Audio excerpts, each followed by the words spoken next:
masungka. Masungka pemimpin putamin kukon kak masungka.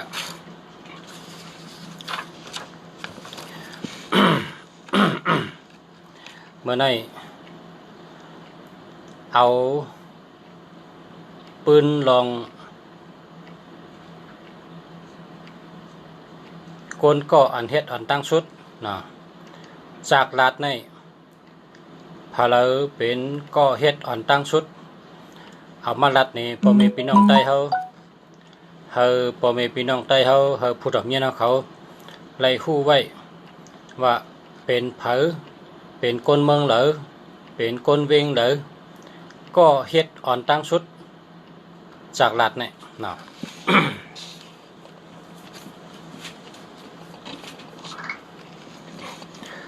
จากลัดนี่คนเมืองไทยห้องว่ามือถือนะคนเมืองไทยห้องว่ามือถือพอปิ่นก้อนไตก็ว่าจากจับมือว่าจังนั้นนะมานซ้ำห้องพงนะมานซ้ำห้องพงนะความไตห้องจากลัดนะเมื่อไหร่ที่เอาศึกปืนก็อันเฮ็ดอันตั้งสุดมาลัดนี้ผู้ทำยี่น้อเขากูก็กูกลอะไรคู่ไว้ว่าพงอันเขาเจอในผาเลยก็เฮ็ดอ่อนตั้งสุดนะก็ที่หนึ่งก็เฮ็ดจากลัดอ่อนตั้งสุดซื้อห้องว่าคูเบอร์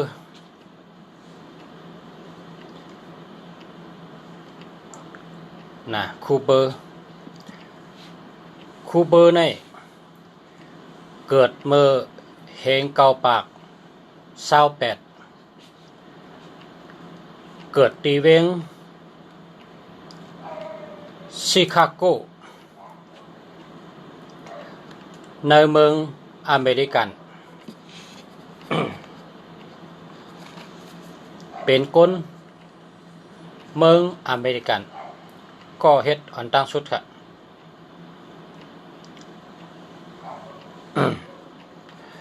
กำข้าวเตไทยหางมันเจ้าลงในเฟซบุ๊กเฮาชูเจ้าไหลหันว่า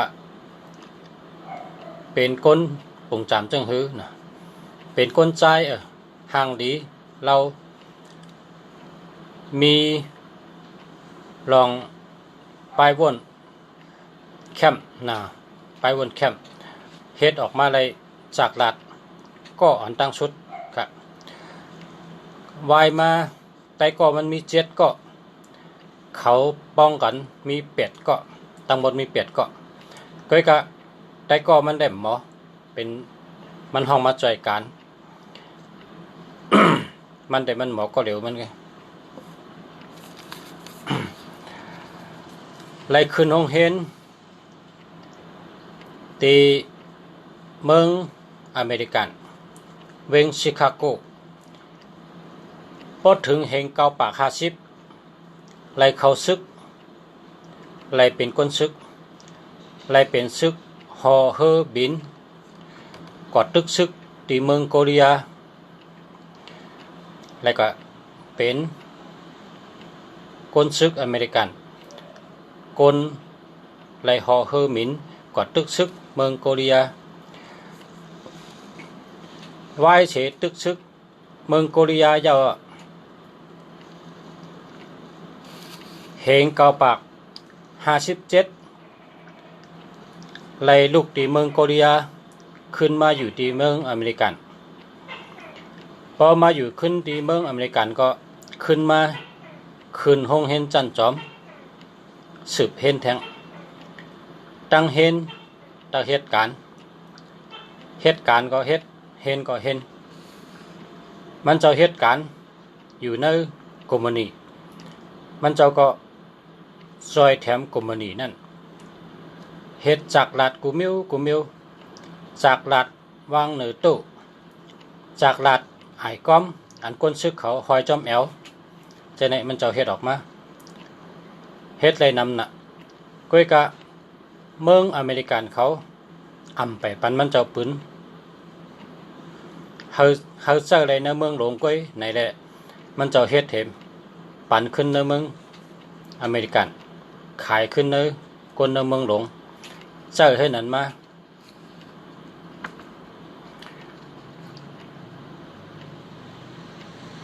ก้อยกะเฮงกะปะ67 มันเจ้าเฮ็ดไอ้ก้อมจากลาดก้นซึกปันก้นซึกอเมริกันเขาเลยเจอเฮงเก่าปาก70คูเบอร์นะเฮงกับปาก70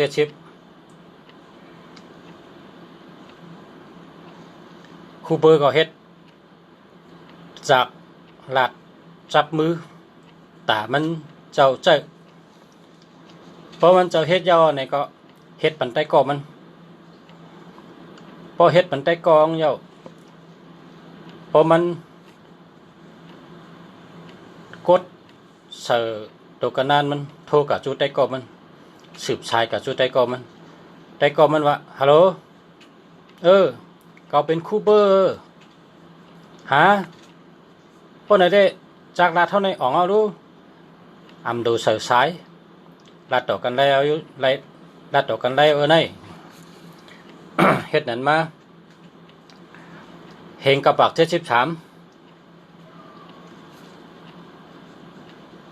นะเฮงกับปาก73ต่อมาทางเข้าตั้ง10 ปีเขาก็ไล่ลงตื่นลังปากล้านต่อละนะปากล้านต่อละเขาลงตื่นลังปากล้านต่อละเขาก็ขายส่งขายในกำพะกูเมืองอันก้นนำเสเป็นเมืองเขและเมืองอินเดียเป็นก้นชื่อนำเลยเป็นเงินปากล้านต่อละนั่นพอนับเป็นเงินไทยแมนอยู่3 เหง3 ปากล้านเงินไทยในมือโซข้าวเหงกับปาก73ถึงเหงกับปาก93หมายพงหมายจักรลัดแล้วก็จือพงจือจักรลัดอ่อนตั้งสุดบนห้องโมโทโรล่านะอันนี้เฮ็ดออกอ่อนตั้งปืนในเมืองใหญ่เมืองหลวงเมืองหนังเมืองอเมริกันเมืองอินเดียเมืองเข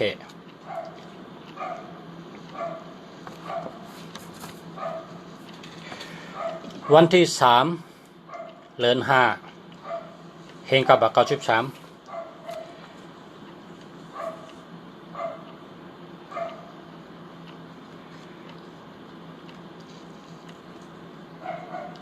เจ้าก้นแขนก้นเนี่ยไล่ปืนเผาว่าพงเฮาอ่องเยาในเสเปิดผุยไข่ปันก้นตั้งกำผะเฮงกับปาก84ถึง2 เฮง14ผู้ใจก็ในอันชื่อห้องว่าคูเบอร์ในไล่หับสู้กัดแขนซาวสู้ในชื่อว่าคูเบอร์เป็นก็เฮ็ดออกมาปันเฮาค่ะพง อันนั้นก็มือถืออันนั้นก็อันนั้นก็จักรลัดนะก็เฮ็ดออกมาจูข้าวเฮ็ดมาใน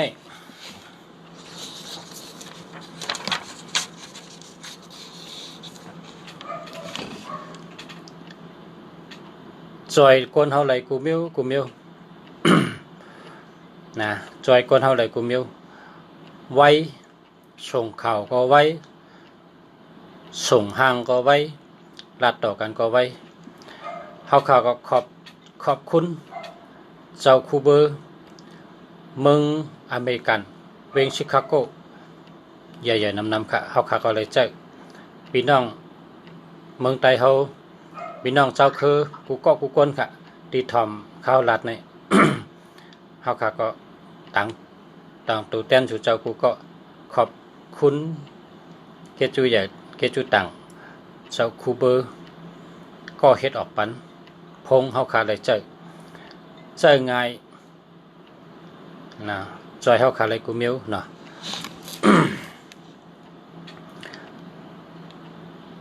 เมื่อเร็วในภายวิทยาศาสตร์เขาภายอันเปิ้นทัดช้างป้ายอยู่ดีก้นนั่นเปิ้นก็ว่าพงออกมาเนี่ยมีพรดีแล้วก็มีพรจะ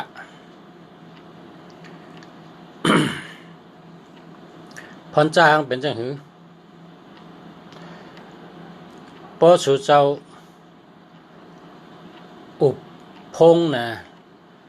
เฮาอุบที่หึงสุด30 มินิเฮาปอเ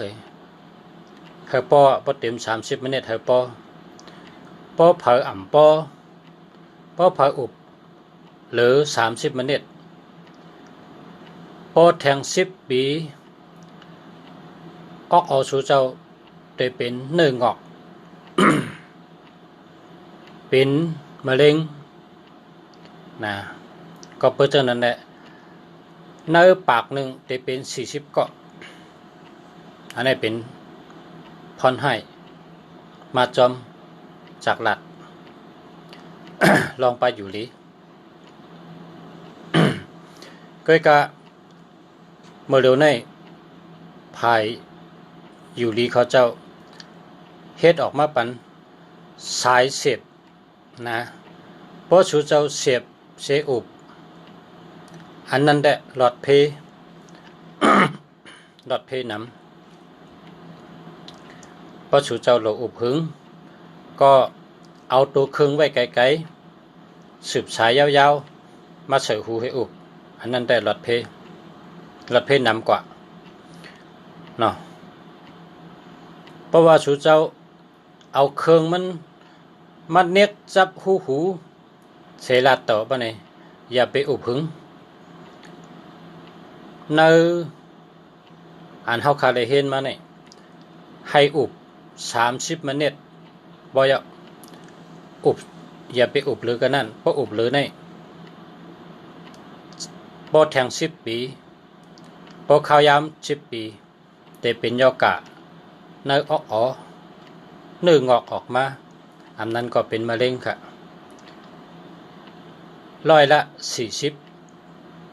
40ก็ปากน่าจะเป็น40ก็ ก็เพราะฉะนั้นแหละอย่าไปอุบหึงนะเพราะอุบก็อุบให้เจ้าเย้าเฮียก็ฆ่าแบบเอต้องคอยอุบแทงนะฆ่าให้อุบแทงว่างให้อุบแทงอย่าไปอุบหึงอย่าไปป่น30 มินิ แล้วก็เพราะว่าสืบสายหาได้ก็พี่น้องคนต่างก็เนียกน้ำปัดมันเปิดเสียงมันไว้พอเนียกเย้ามันมอตูดไก่ตัวอย่าไปเอามาจำที่หูอันเพมันใหญ่เลยเปิดในเป็นตูดในกำที่ 1ตูดกำที่ 1ในเพใหญ่เลยเปิดก็เพราะฉะนั้นพระสุเจ้าเนียกให้เนียกเอาให้มีเสียงมันถ่อมให้ก่อนพอเปิ้นว่าฮัลโหล นายเย้าชูเจ้าจังก็ยิบเอาเครื่องนั้นขึ้นมาตีหูเฮียวจังก็ลัดต่อมือเปิ้นไปฮาโลนั่นอย่าไปเอามาติดจับหูเจ้าเก่านะมันเป็นไพ่ช็อตนะมันเป็นไพ่ช็อตก็มันเป็นเพต่อออกก้นเฮาในเฮาขาได้เห็นมาต่อแต่แค่นี้กัน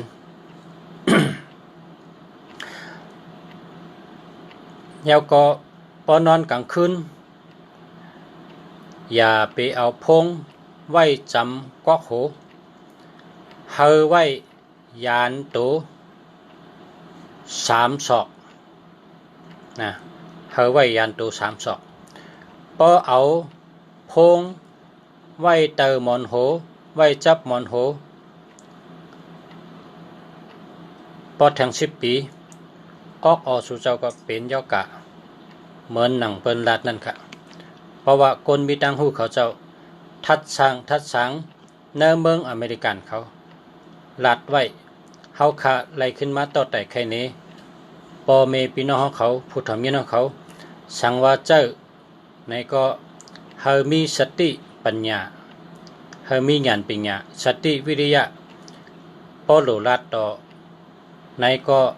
ลาดไว้ข้าวยามปอดเฮาอย่าไปป่น30 เมตรนะเหี่ยวก็แค่เป็ดแล้วก็จังก็อุบแทงจึงนั้นค่ะได้หลอดเพแทงเมียวหนึ่งก็พอมันพอเฮาโทรหาเปิ้นพอเปิ้นไปฮัลโหลเนี่ยเฮาอย่าไปเอามาใส่ที่หูละนะในเมียวที่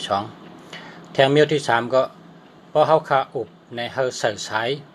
นะพอใส่สายได้ไก่เพนะไก่เพพอเอาเครื่องมา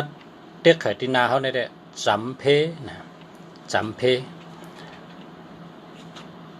เฮายานไก่เพเนี่ยโลเสียบสายเชลัดต่อขาออนะ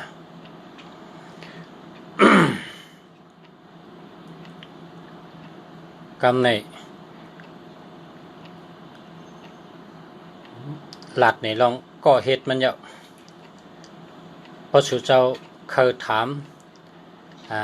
เมื่อว่าได้ถามมาถามเมื่อในไรครับ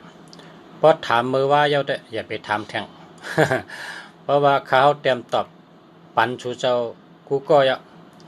เตรียมตอบเป็นตัวลิกใต้กว่าเยอะนะก้อยกะพอสู่เจ้าว่าเมื่อว่าตั้นได้ถามเมื่อไหนค่ะไหนก็ถามเลยค่ะกำในถามตัวเลยค่ะหมายจากลาดค่ะจองหลีจองมีเงิน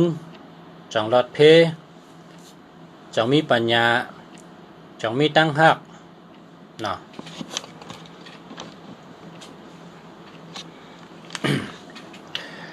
หมายจากลาด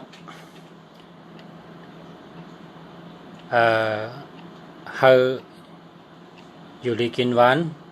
เฮามีเมตตาเฮามีปัญญาเฮามีเงินคำเลือกให้เป็นกู้นะ2 ตัวป้องกัน2 ตัวติดกันนะ ด้วยกำ2 ตัวนะขอบใจค่ะพาเราเตียกมาหัวใจปันเฮาเนี่ยนะ ขอบใจค่ะกำในตัวปันไตเฮาคือเจ้าสือขันฟ้าเจ้าค่ะเจ้าสือขันฟ้าในเป็นผู้กัดแขนเป็นเจ้าวงหอแสงหอคำคือไตอุบเมืองเขอุบเมืองไตอุบเมืองมานอุบเมืองไทยอุบเมืองกัมพูชาอุบเมืองลาวนะอุบเมืองมอญอุบหมดค่ะเมื่อปานเจ้าสือขันฟ้าในอุบหมดนะเขาขาในเป็นลูกหลานเขาเจ้านะเขาจะเป็นคู่เขาค่ะ06268668117อันนี้มันดีครับมันมี81ค่ะพอมี81ได้มันดีค่ะนะเต็กอันใดก็อะไรครับเต็กนิ้วมือก็อะไรครับเต็กอันใดก็อะไรนะขอบคุณน้ำครับนะขอบคุณค่ะขอบใจค่ะ063-498-6893อันนี้ดีอยู่ค่ะนะเจ้าเลยค่ะยินจมค่ะภาษาคู่เมืองดีมาลัดนี่เฮาค่ะยินจมขอบเจอ เยอะนำค่ะกูก็ควรค่ะขอบคุณมาซึ่งเหมือนกันค่ะเฮาคาฮู้นะก็เอามาต่อแต่ใครนี้ให้ไรฮู้กันตั้งเมืองนั่นน่ะเพราะว่าฮู้ก็เหลวมันก็เพะเนาะตัวไรฮู้ตั้งเมืองค่ะกาบปันมาเดี๋ยวในตั้งฮู้ในเปิ้นเก็บไว้ก็เหลวอะ ก้นกูบอกในมิกระถากัดเก็บไว้ก็เหลวว่าตายก็หาลายอะเนาะ0896414286อันไหนดีครับ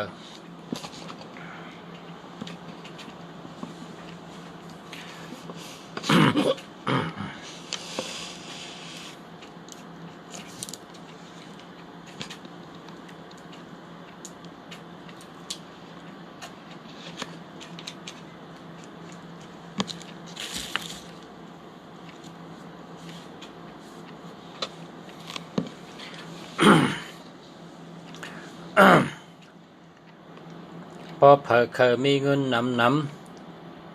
นะเสื้อหมายพงอันดีพอมีหมายพงเดียวใกล้ไหวพระ ใกล้นั่งสมาธิใกล้เพเมตตาเนาะใกล้เหตุการณ์เนาะ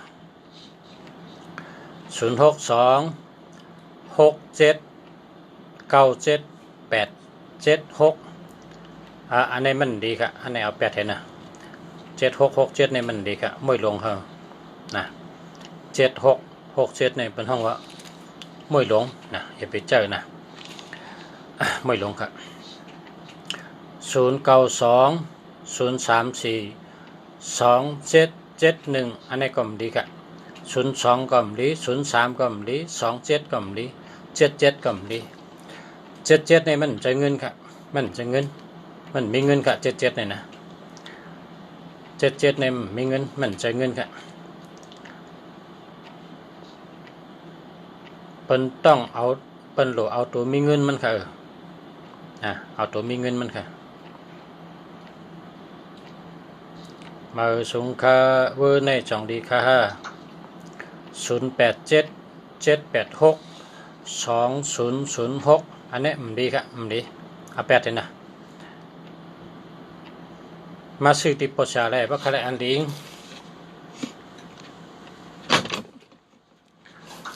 หรือมาซื้อติปชาว่าใครอันดีนะลุงสาเมืองดีอยู่ที่วัดป่าเป้าเก่งใหม่เมืองไทยค่ะนะจองป่าเป้าเนี่ยคำใต้พ้องจองป่าเป้า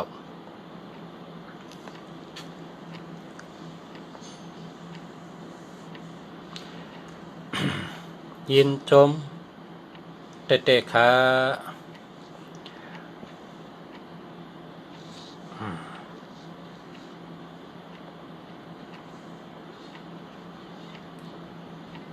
เมื่อไหร่ได้มาลัดนี้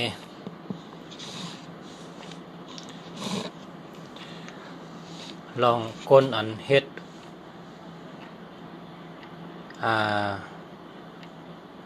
หมายก้นอันเฮ็ดพงปันอันดังชุดเป็นก้นกัดก้นแขน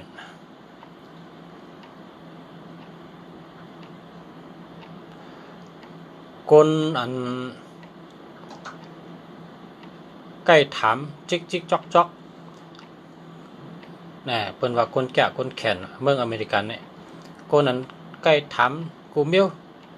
ถามจิกถามจอกกูเมียวนั่นน่ะเป็นก้นแขนพอเขาเฮ็ดออกมาก็นะเฮ็ดออกมามือถือพงจากลาดเนี่ยดีอามจะสายก็มีพอเขาขาลัดดอกซ้ำยินุนะพอเขาขาส่งทัดปุ่งกับจุกันซ้ำหันอยู่เนาะดีอามจะเขาเจ้าในเป็นก้นกัดแขนเตะๆนะ0932589622นะอันนี้ก็ดีอยู่กะเพราะว่ามันมีเพเพราะว่าต้องดีต้องแชมป์เตะๆนี่ก็พอเจอนั่นน่ะตะเตะพอเจอนะ มันมีตัวมีเงินมันค่ะตัวมีเงินมันมีพอเขาเจอหมายพงในเขาด้วยตัวมีเงินมันให้เป็นกูอะเนาะขอบใจค่ะขอบใจค่ะขอบคุณนำค่ะกดในมือบันนำนะห่างหลี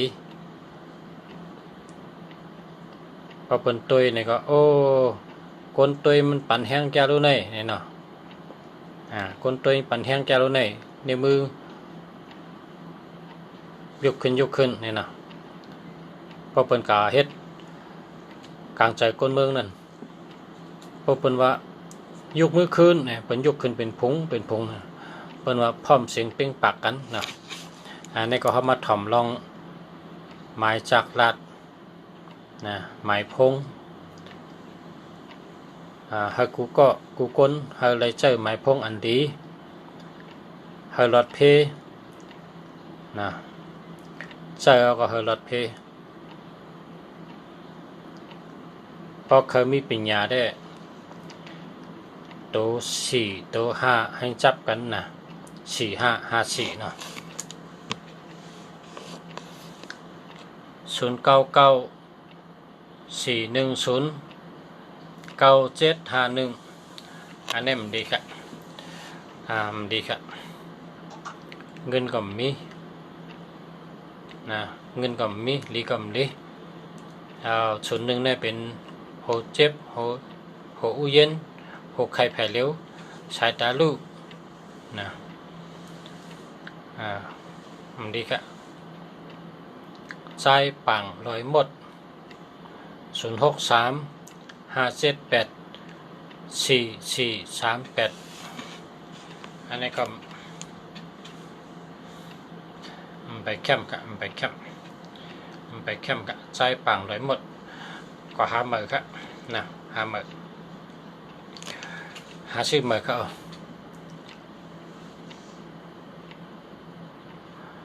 หาชื่อตัวมีเงินมันค่ะ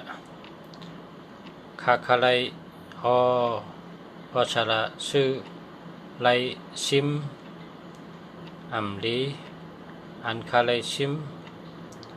อันดีอันกะฮือนะส่งถึงกรุงเทพไลเขาส่งกรุงเทพก็เลยส่งไลกุฏิค่ะ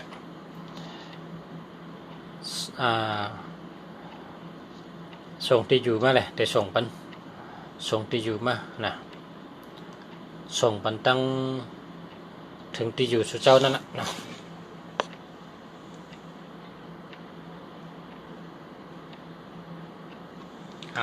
เมื่อกี้ผิดคำได้เขียนถูกอ่ะเนาะ099-419-9751ดีแค่เรียเจอเลยค่ะ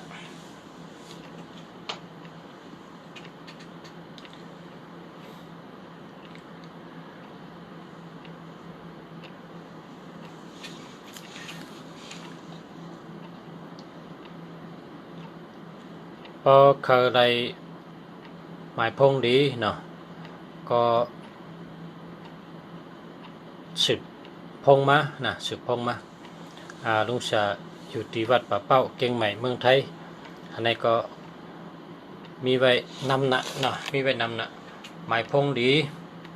หมายพงมีเงินเป็นว่าเมืองไทยได้เป็นว่าเบอร์มงคลเนี่ยความไต่เขาก็ว่าหมายพงดีนะหมายพงดีคนเมืองไทยในปองดีในเขาห้องมงคล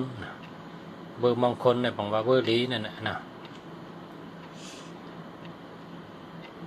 พอใครเบอร์ดีก็คือค่าปอสละเนาะกาค่ะ1เฮง5 ปาก2 เฮง3 เฮงนะเฮง5 ปากก็มี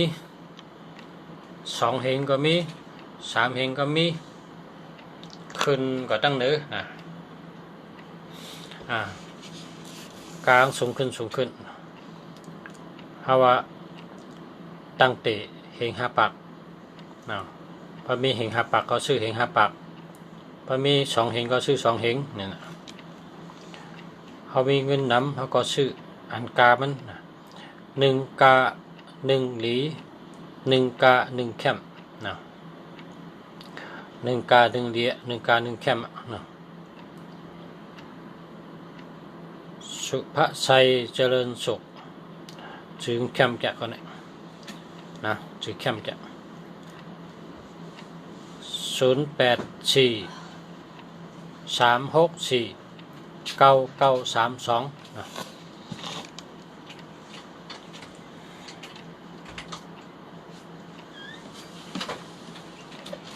แคมมาครับเจอแล้วเจอในก็เลยแค่นาการทำเฮ็ดนาการสังในก่อนนะพอเขาฮู้ว่าเขาหันจูงไว้เนี่ยหมายจากลาดเท่าเนี่ยเขาแมนจำนาการเขาเฮ็ดการสังนี่เนาะพอเฮ็ดก่อสร้างในกองหลวมี53357447ซึ่งนั่นน่ะพอเฮ็ดก่อสร้างพอเฮ็ดกลกะกลขายสำหรับมี4664 3663 5665 9669จังนั้นน่ะพอเป็นกลกะกลขายนะพอเป็นพอกะเมกะเนี่ยหรือมีเมตตา624426ก็ใน0946958915อันนี้ดีแค่0851221830อันนี้เต็มดีดีเอา8ให้อันนึงใจอันเดียวไว้ครับใจ09ก็เพราะนะใจ09อันเดียวนะใจ09อันเดียวไป08เนี่ยเอา8ให้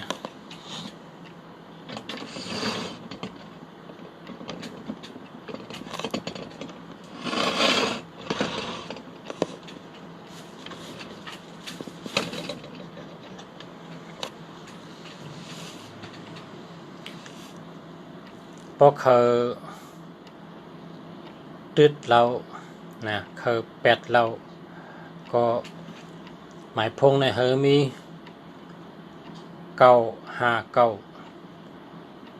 359นะ359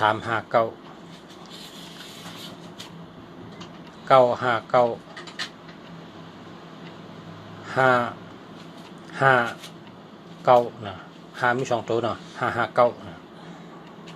ป้อมนั้นก็3559ให้ไหนก็ได้มันเตะตืดเรานะ8เรามันคนหมังก็มักเรานะมักเราเนาะเพราะว่าเสริมหมายพงปัน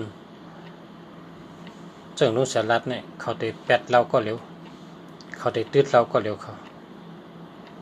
นะ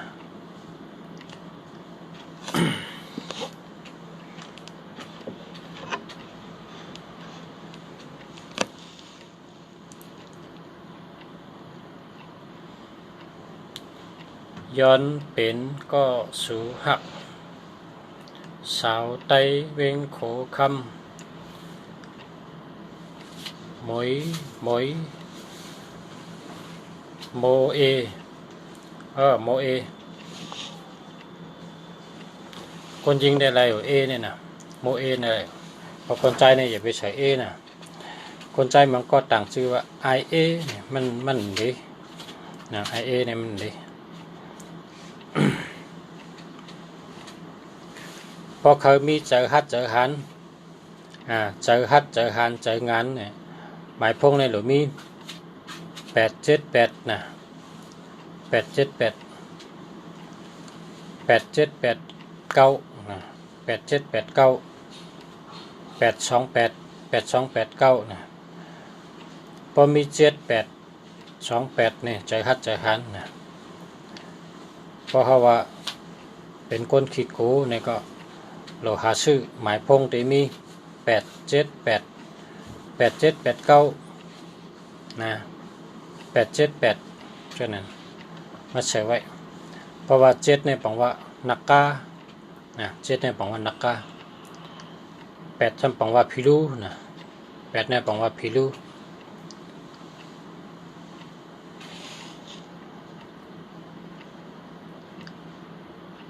หลักไม่มีวันเสริม0827281553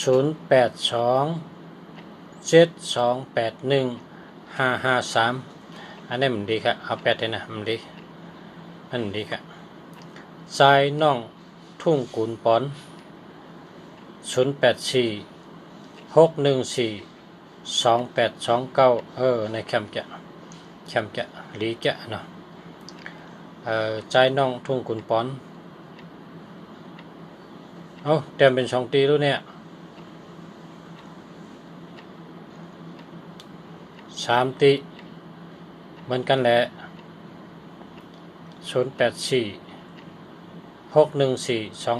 0846142829เนี่ยเหมือนกันครับ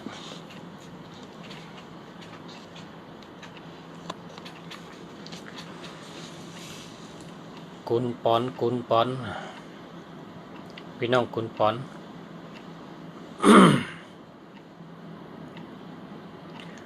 พอเขามีเงินก็เราเลยมี8289นะมีเงินนำตัวมีเงินมันเนี่ย3663อันนี้ก็มีเงินมีเงินดีตั้งหักดี5665อันนี้ก็มีเงินรักแหลมก็รักแหลมนะ4664อันนี้ก็มีเงินหมอเปียวพออยู่จำก็เกี่ยวใจซื้อเจอเนี่ยว่า4664นี่นะ46ก็ได้64ก็ได้นะขอบคุณครับเข้าใจครับที่กดในมือเป็นนะขอบคุณนำครับ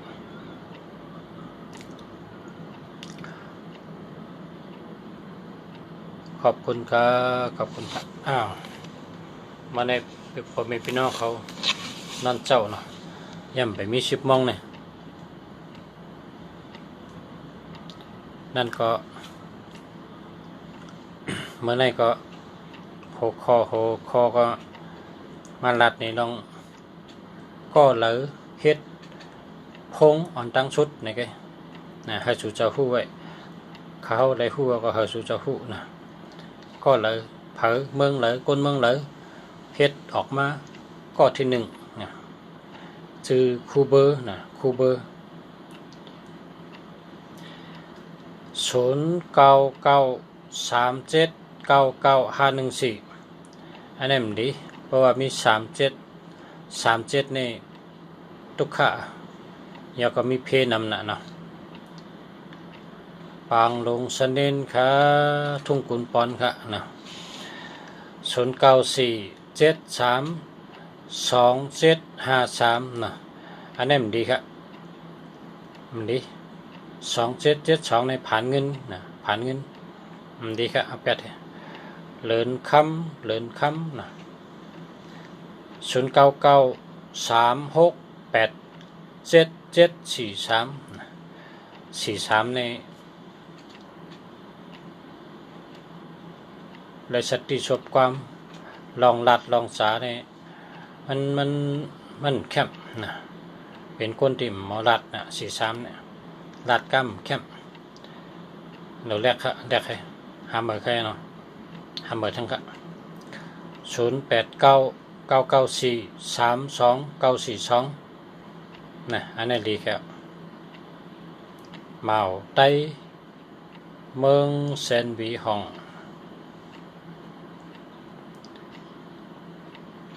มาส่งกะเจ้าก็เข้ามากันเนี่ยนอนดึกเหมือนกันเนาะนอนดึกเหมือนกันครับ0987748699เนาะเจ้าอะไรครับเจ้าอะไร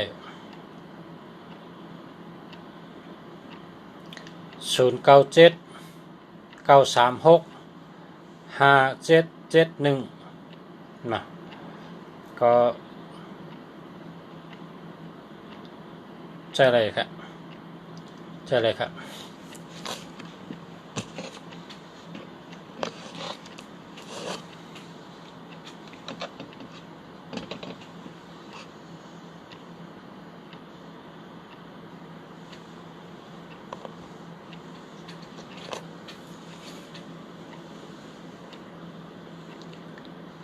เลินคำ0993382996นะแค่มาค่ะ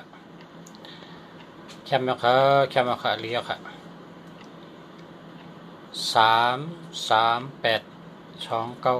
3382996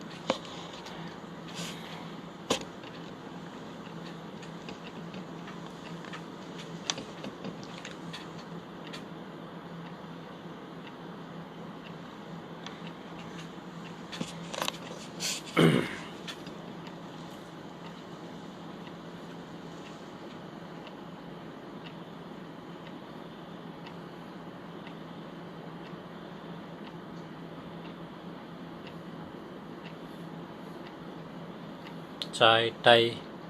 สีเปาะใจไตสีเปาะ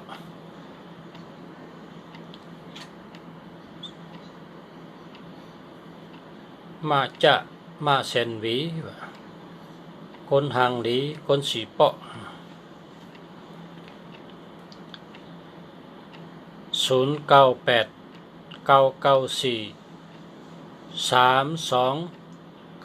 0989943291อันนี้แค่มาเดียใจจอมยินจมยาวค่ะเนาะยินจมยาวค่ะ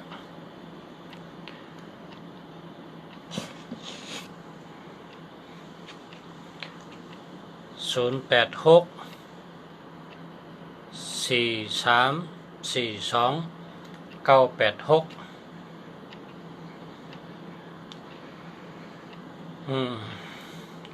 ตเตโนเนะนะพอเจออะไร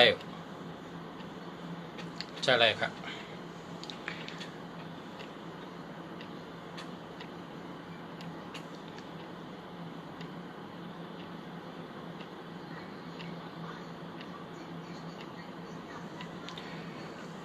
นั่นก็ข่าวยาม10 โมงมาถึงแล้วนะ10 โมงเมื่อคืนก็เฮาค่ะขอบใจกูก้นที่เข้ามาถ่อมที่เข้ามากดนิ้วมือปันที่เข้ามาถามหมายจากรัฐตัวเก่าที่เขาไล่รัฐต่อสู่เจ้าขอบคุณกูก้นค่ะขอบคุณกูค่ะเขาที่ย้อนตีไหนก่อนเมื่อไหร่นะมันเมื่อพกมือฮือมาก็พอมีเขาย้ำเดี๋ยวฮบกันทั้งค่ะอันนี้ก็พี่น้องทั้งมาทั้ง2ก็0864342986อันนี้มาไกลลัดอ่ะนี่ก็สายไตสีเปาะอันนี้มันไว้หนำตั้นอัน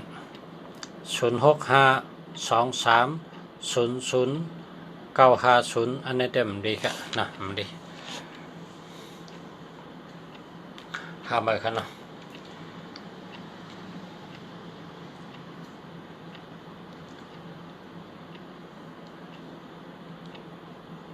เฮากับปันเมืองมาเร็วมันเป็นกับปันเมืองเรียกไล่กำผาเรียกไล่กับปันเมืองในปันเมืองในชูเจ้าโลหาตั้งหูเสือตูน้ำโลเล็บเห็นน้ำนะ